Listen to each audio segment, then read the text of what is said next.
Hello and welcome back. Today we're going to add GLM into our engine. So I mentioned this in the previous video. GLM is a mathematics library that we can use with OpenGL.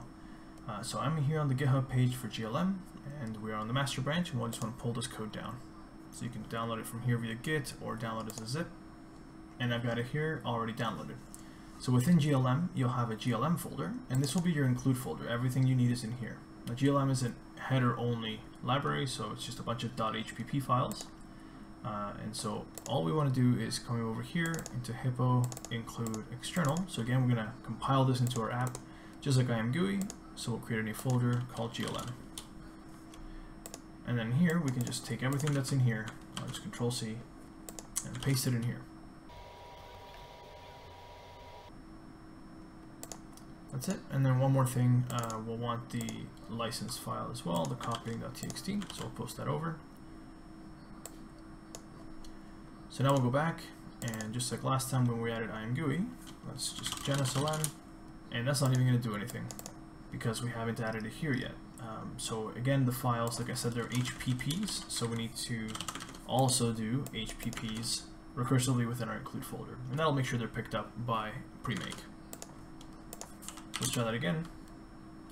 That's better. Now if I reload all, I include, I have external now, and GLM is here. Okay, perfect. So now we can start using GLM, and GLM is super easy to use and it's super intuitive. So I think this video we're just going to sort of clean up a whole bunch of stuff where we used a bunch of floats and instead just use GLM. So we'll start with window.h. So things like this where we have to pass in like a reference to width and height, we don't want to do that anymore. We instead want to include external /glm/glm.hpp. so that we can actually just return a GLM vec2. Actually, these were ints, right? So we can use GLM ivec2, which is a vector of 2 integers. So if we just find get size down here, yeah, instead of doing this, we'll return a GLM ivec2. And now it's funny because SDL actually does it this way. So we'll need an int width and height to set, but then we can say return GLM : ivec2, and we'll pass in width and height. Okay, that's good. I don't think we do anything else there. So let's go. Oh, actually, yeah, this our clear color. Let's make this a GLM. Let's make this a GLM vec3 called clear color.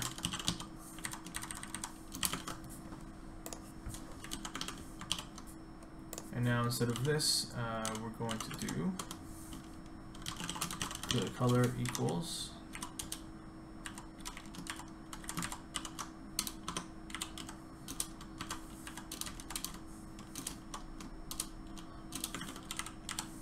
GLM vec3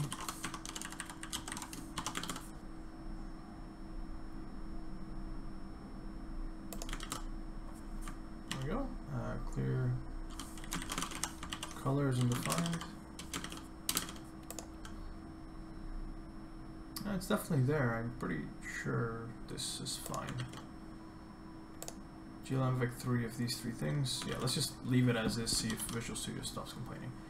Next, I think Render Manager has a bunch of things in it. Yeah, so perfect. This will just take in a const GLM ivec4, and we'll call it dimensions. And this will take in a const GLM vec4, and we'll just say, or actually, yeah, it did take 4, yeah, so vec4 clear color. And now this needs to know about GLM, so include external GLM.hpp. And is that it? I think that's it here, yeah. So let's switch over.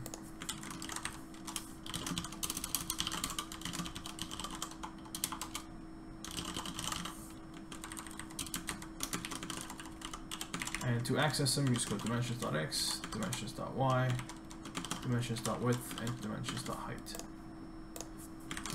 Same here, so we can just call this const GLM vec4 clear color. Yeah, let's just call it CC. And then with GLM, you can refer to the four values as X, Y, Z, W, or RGBA. They're the same, it's just a union. As I'm saying that, I realized I just wrote this wrong. So X, Y, Z, and then W. That's how you access the four different values from there. And now same here. So we can do cc.rgba.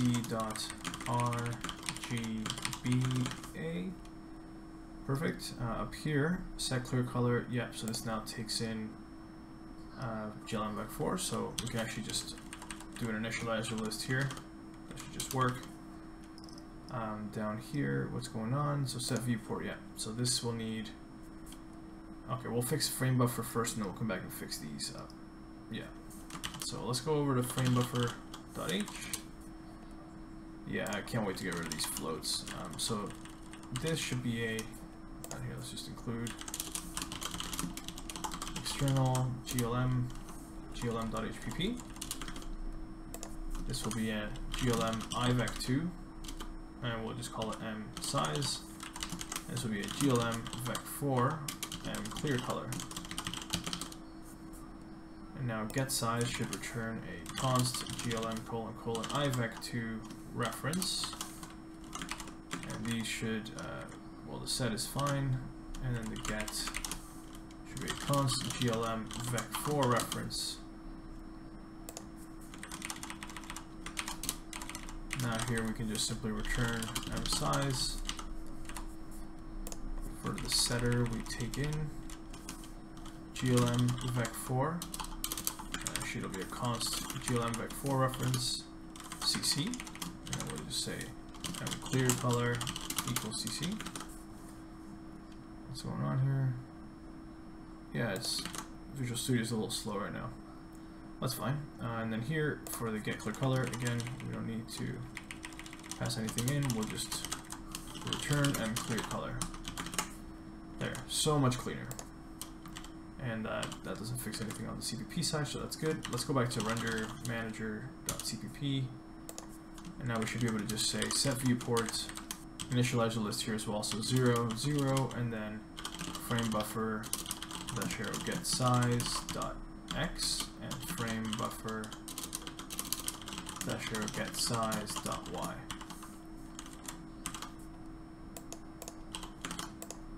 That should just work. Perfect. And same with clear color. So yeah, so here let's just return this with an auto clear cc equals clear color, and we'll just say cc dot again. Perfect. And then same thing here. So we do this, set viewport 0, 0 width and height, and then 0, 0. We'll do the same thing here. This one will just be next FB width and next FB height, and this will be window dot get size dot x and window dot get size dot y. Good. I'm probably missing some places. Maybe window.cpp. Did we check this already? Yeah, we did. We did this. Yep. Okay, so let's go to main.cpp. I might have to update a couple things here. Oh, we never set the clear color, so that's fine. Here. So instead of that, we'll do auto window size equals this. And this we'll need to know about GLM.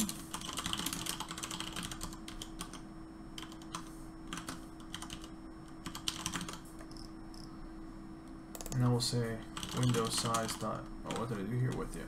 Window size dot x. And for height, that'll be y, so window size dot y, window size dot y. Let's see if that's it. Let's press F5. No, we're missing a couple.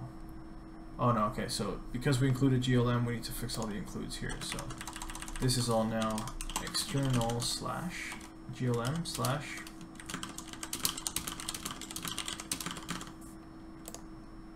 let's try that now. Just probably a couple more places. Yeah, that's different. Okay, cool. So let's see. Yeah, we missed one here. So set clear color, we could just pass in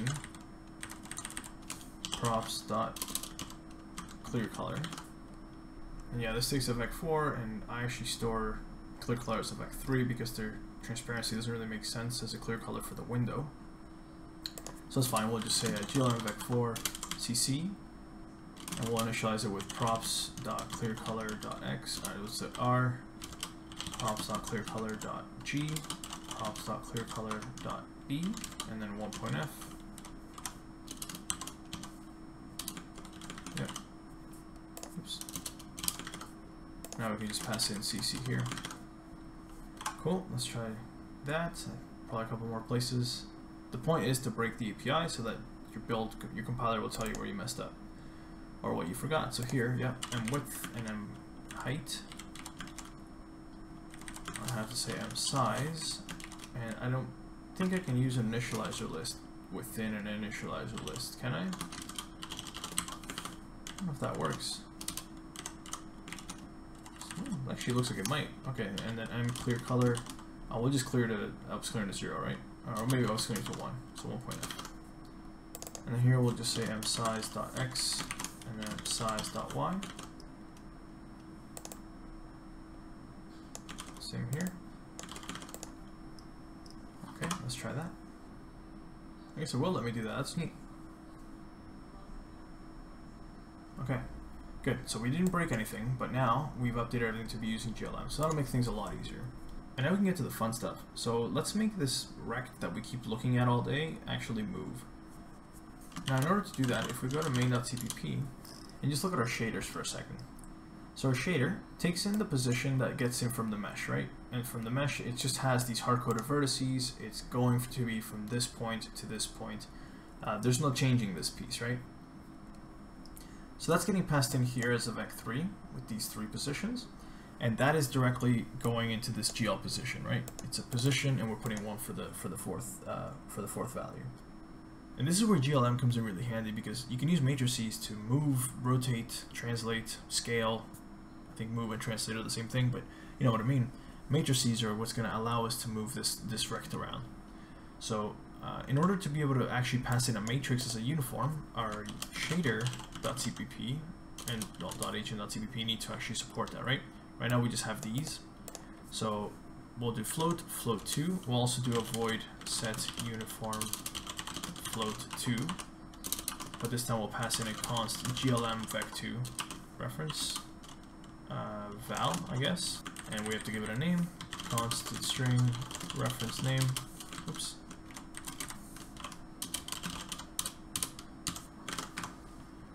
Let's include external glm.hpp. Perfect. Okay, so that's our float2. Our float3 will be a glm vec3, and our float4 will be a glm vec4. Remember, vec4 is just 4 floats. Now for the matrices, we'll actually want to do a set uniform mat3, so matrix, a 3x3 matrix. Const string reference name, and then const glm mat3 reference mat. And we'll do the same for mat4. So let's just get these created for us quick. Perfect. And now if we just go find them, so for float2 with the val, it's going to be very straightforward. We're just going to call this one, the float2 above. So set uniform float2 name val.x val.y. Pretty straightforward. Same with 3, val.x val.y val.z. 3. And then for 4, it'll be x, y, z, and then val.w for the 4th value. That's set uniform float4. And for the matrices, it'll be closer to this. Actually, let's put these above this one. That's better. And then for these, we'll just do the same thing here. We'll find the location, and then we'll call GL uniform matrix 3FV. And then again, that location, so get uniform location of name, the count. So for matrices, we're putting 1 count. Are we transposing this at all? No. GL false. Don't transpose anything I give you, just use what I give you. You can see it takes a pointer to floats, and because this is 3, it expects 3 times 3 floats back to back somewhere in memory. Now GLM Mat 3 and all of the GLM stuff, it all is in contiguous memory, but in order to access that contiguous memory, we need a little help from GLM. It's external GLM GTC and then type pointer .hpp. So this gives us access to a function called GLM : value pointer, and it takes in a GLM value, so mat. So I'm saying give me the pointer to the start of the data that mat encapsulates. So that's what I'm passing in, and then I'll just check for errors again. And then the same for mat 4, except we'll just do a 4v. This is and actually everything else can just stay the same. So now that we've got that, we can go to our main.cpp. We got GLM. We'll also need GTC /matrix_transform.hpp, because this is what's going to allow us to make some transformations to the matrices. Now, in terms of our shader, first things first, we're passing in the vertex data from our mesh, and we're passing in this offset uniform. We'll also pass in a uniform mat 4, and we'll call it model. And we'll initialize it to mat 4 1.0, so an identity matrix. Now, model is what's generally called the model matrix. It's what defines the transformation of your model, so the thing you're drawing. And in order to actually transform our position using this model, we just multiply it here. So model times, and then the vec4 that makes up our position. And now the OpenGL position it's going to use will be modified by our model matrix. So let's store a matrix up here. So let's just say GLM mat4 m model matrix. Okay, and then in the initialize method, our model matrix will be GLM mat4 1.0 or 1.f, which is an identity matrix. So this means it's not going to modify anything at all. So if we were to just call mshader set uniform mat4 for it's called model, and we'll pass in model matrix, we should be able to compile this. It should work just fine, and our rect should stay right where it is. And there it is, right where we left it from last video. But now we have this matrix that we can start doing things with.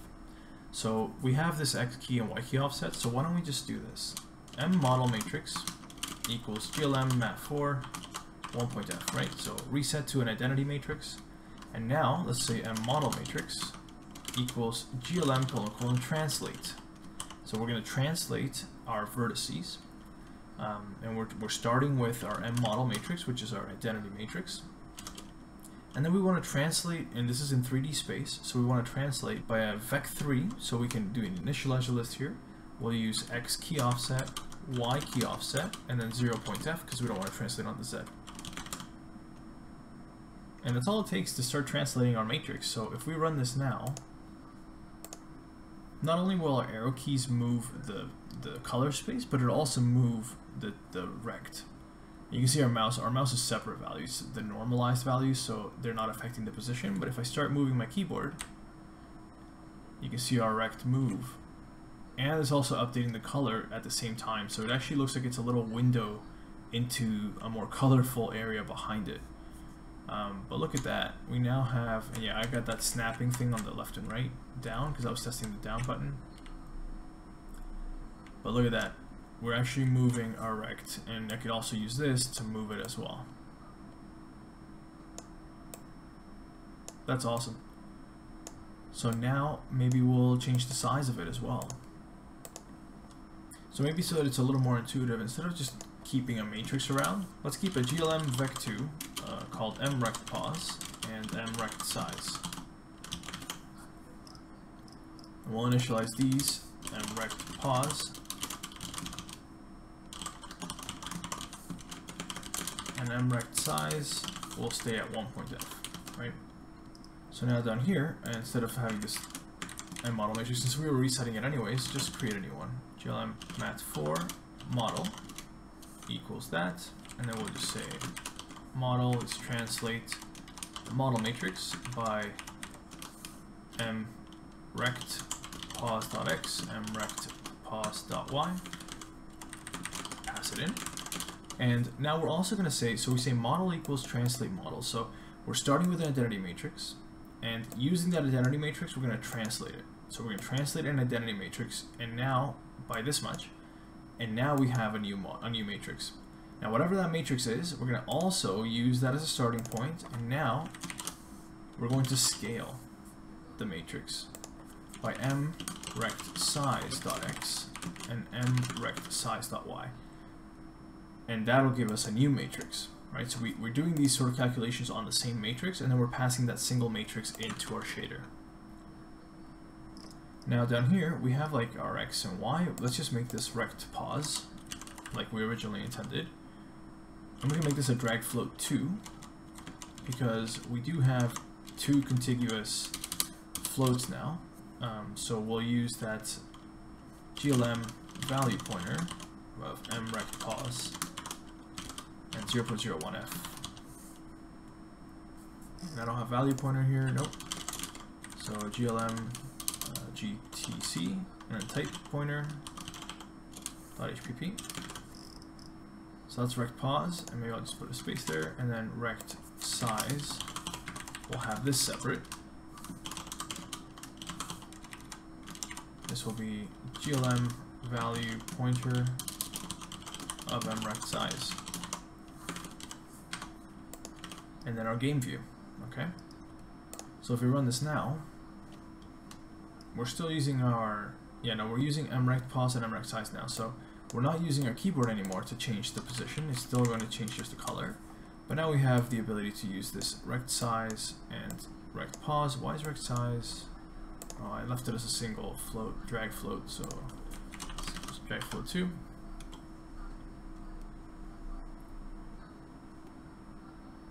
Okay, and now rect size will change the size of the rectangle, and pos will change the position of it. That's awesome. Let's put this on the side here. And put this one at the bottom. And there's our little docking space where we can modify our rect.